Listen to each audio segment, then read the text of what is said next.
নমস্কার বন্ধুরা, আপনারা কেমন আছেন? আশা করি ভালো আছেন। আজ আমি আপনাদের শোনাব গীতার প্রথম অধ্যায় অর্জুন বিষাজ্য। ওম অজ্ঞানতিমিরন্ধস্য জ্ঞানং যেন শলাকায়া চক্ষুন্মিলিতং যেন তস্মৈ শ্রীগুরুবে নমঃ। শ্রীচৈতন্য মনোভীষ্টং স্থাপিতং যেন ভূতলে স্বয়ং রূপ কদমহং দদাতি স্বপদান্তিকম। অজ্ঞানতার গভীরতম অন্ধকারে আমার জন্ম হয়েছিল এবং আমার গুরুদেব জ্ঞানের আলোকবর্তিকা দিয়ে আমার চক্ষু উন্মিলিত করেছেন। তাকে আমার সশ্রদ্ধ পরিণতি নিবেদন করি। শ্রীরূপ গোস্বামী প্রভুপাদ, যিনি শ্রী চৈতন্য মহাপুরুর অভিলাষ পূর্ণ করবার জন্য এই পৃথিবীতে আবির্ভূত হয়েছিলেন, আমি তার শ্রী পাদপদ্মের আশ্রয় লাভ কবে করতে পারব? আমি আমার গুরুদেবের পাদপদ্মে ও সমস্ত বৈষ্ণব বৃন্দের শ্রীচরণে আমার সশ্রদ্ধ পরিণতি নিবেদন করি।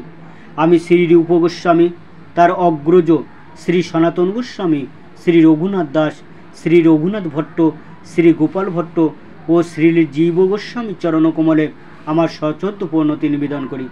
আমি শ্রীকৃষ্ণ চৈতন্য, শ্রী নিত্যানন্দ, শ্রী অদ্বৈত আচার্য, শ্রী গদাধর, শ্রীবাস ও অন্যান্য পার্শ্বদ বৃন্দের পাদপদ্মে আমার সশ্রদ্ধ পরিণতি নিবেদন করি।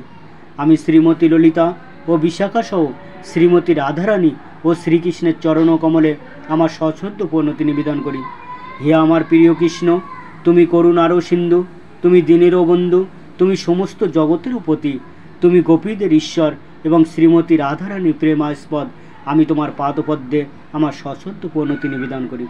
শ্রীমতী রাধারানী, যার অঙ্গ ক্রান্তি তপ্ত কাঞ্চনের মতো, যিনি বৃন্দাবনের ঈশ্বরী, যিনি মহারাজ বিশ্ব ভানুর দুহিতা এবং ভগবান শ্রীকৃষ্ণের প্রেয়সী, তার চরণকমলে আমি সশ্রদ্ধ পরিণতি নিবেদন করি। সমস্ত বৈষ্ণব ভক্তবৃন্দ, যারা বাঞ্ছা কল্পতরুর মতো সকলের মনোবাঞ্ছা পূর্ণ করতে পারেন, যারা কৃপা সাগর এবং পতিত পাবন, তাদের চরণকমলে আমি আমার সশ্রদ্ধ পরিণতি নিবেদন করি।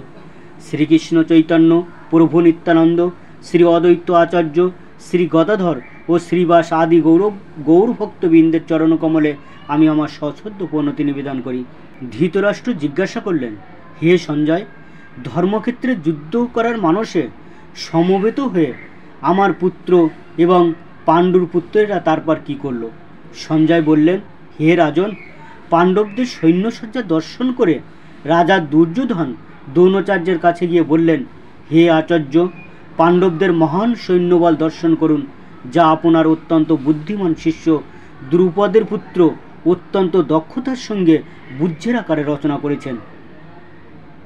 সেই সমস্ত সেনাদের মধ্যে অনেকে ভীম ও অর্জুনের মতো বীর ধনুর্ধারী রয়েছেন এবং যজুধান ও দ্রৌপদীর মতো মহাযোদ্ধা রয়েছেন। সেখানে ধৃষ্টকেতু, চেকিতান, কাশীরাজ, পুরুজিৎ, কুন্তিভোজ ও শৈব্যের মতো অত্যন্ত বলবান যোদ্ধারাও রয়েছেন। সেখানে রয়েছেন অত্যন্ত বলবান যুদ্ধমান্য, প্রবল পরাক্রমশালী উত্তমৌজা, সুভদ্রা পুত্র এবং দ্রৌপদীর পুত্রগণ। এইসব যোদ্ধারা সকলেই এক একজন মহারথী। হে দ্বিজোত্তমা, আমাদের পক্ষে যে সমস্ত বিশিষ্ট সেনাপতি সামরিক শক্তি পরিচালনার জন্য রয়েছেন, আপনার অবগতির জন্য আমি তাদের সম্বন্ধে বলছি।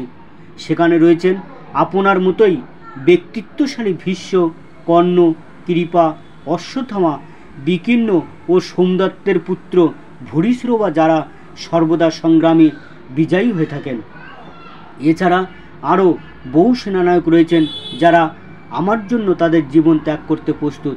তারা সকলেই নানা প্রকার অস্ত্রশস্ত্রে সজ্জিত এবং তারা সকলেই সামরিক বিজ্ঞানে বিশারদ। আমাদের সৈন্যবল অপরিমিত এবং আমরা পিতামহ ভীষ্মের দ্বারা পূর্ণরূপে সুরক্ষিত, কিন্তু ভীমের দ্বারা সতর্কভাবে সুরক্ষিত পাণ্ডবদের শক্তি সীমিত। এখন আপনারা সকলে সেনাবুজ্যের প্রবেশপথে নিজ নিজ গুরুত্বপূর্ণ স্থানে স্থিত হয়ে পিতামহ ভীষ্মকে সর্বতোভাবে সাহায্য প্রদান করুন। তখন কুরুবংশের বৃদ্ধ পিতামহ ভীষ্ম দুর্যোধনের হর্ষ উৎপাদনের জন্য সিংহের গর্জনের মতো অতি উচ্চনাদে তার শঙ্খ বাজালেন। তারপর শঙ্খ, ভেড়ি, পণব, আনব, ঢাক ও গোমুখ সিংহাসমূহ হঠাৎ একত্রে ধ্বনিত হয়ে এক তুমুল শব্দের সৃষ্টি হলো। অন্যদিকে শ্বেত অশ্বযুক্ত এক দিব্যরথে স্থিত শ্রীকৃষ্ণ ও অর্জুন উভয়ে তাদের দিব্য শঙ্খ বাজালেন। তখন শ্রীকৃষ্ণ পাঞ্চজন্য নামক তার শঙ্খ বাজালেন, অর্জুন বাজালেন তার দেবদত্ত নামক শঙ্খ, এবং বিপুল ভোজনপ্রিয় ও ভীমকর্মা ভীমসেন বাজালেন পৌণ্ড্র নামক তার ভয়ঙ্কর শঙ্খ। কুন্তিপুত্র মহারাজ যুধিষ্ঠির অনন্ত বিজয় নামক শঙ্খ বাজালেন, এবং নকুল ও সহদেব বাজালেন সুঘোষ ও মণিপুষ্প নামক শঙ্খ।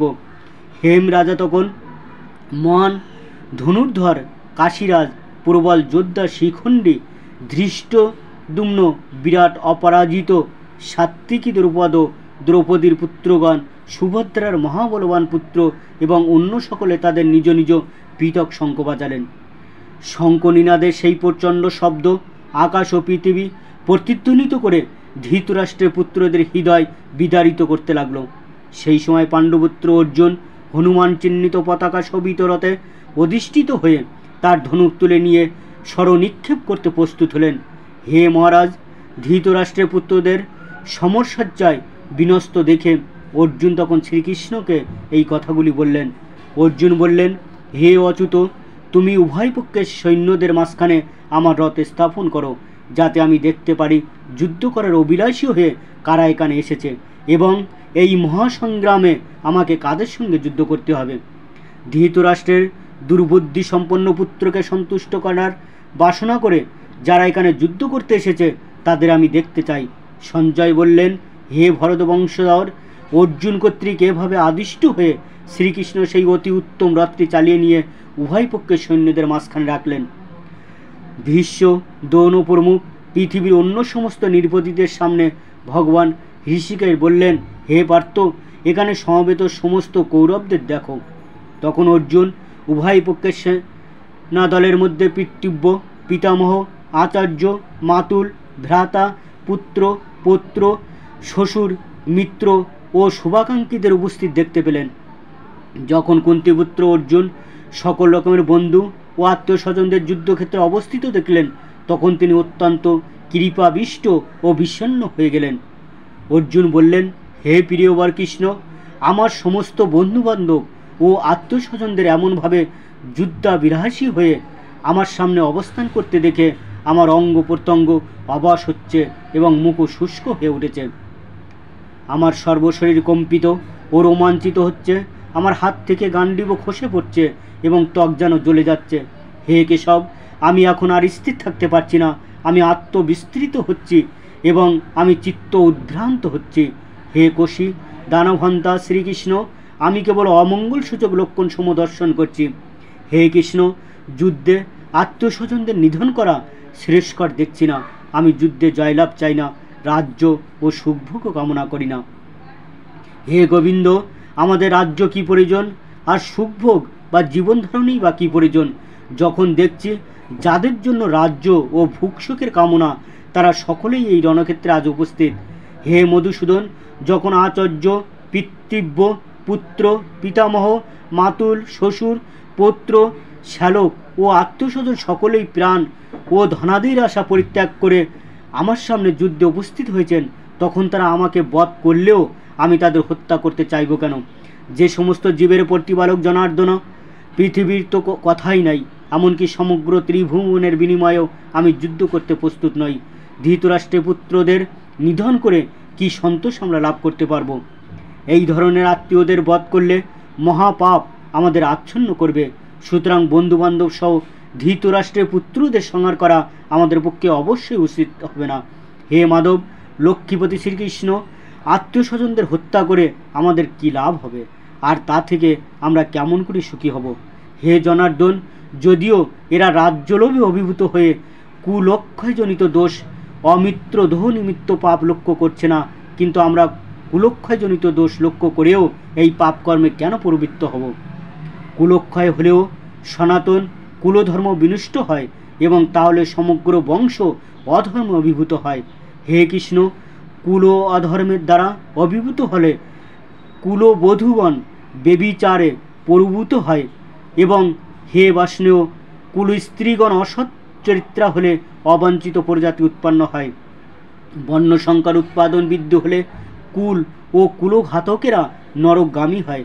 সেই কুলে পিণ্ডদান ও তর্পণ ক্রিয়া লোপ পাওয়ার ফলে তাদের পিতপুরুষেরাও নরকে অধিপতিত হয়।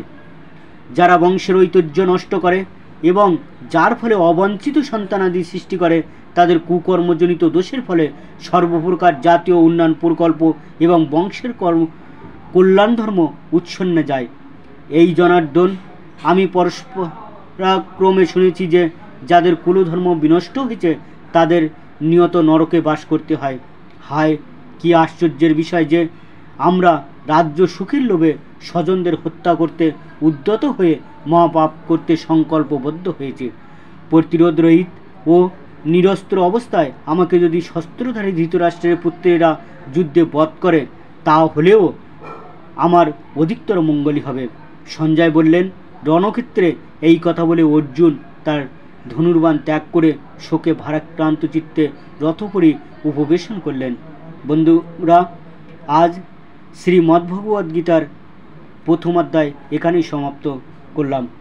গীতার সমগ্র 18 অধ্যায় শ্রবণ করার জন্য চ্যানেলটি অবশ্যই লাইক, শেয়ার এবং সাবস্ক্রাইব করে রাখুন, আর পাশে থাকা বেল আইকনটি প্রেস করতে ভুলবেন না।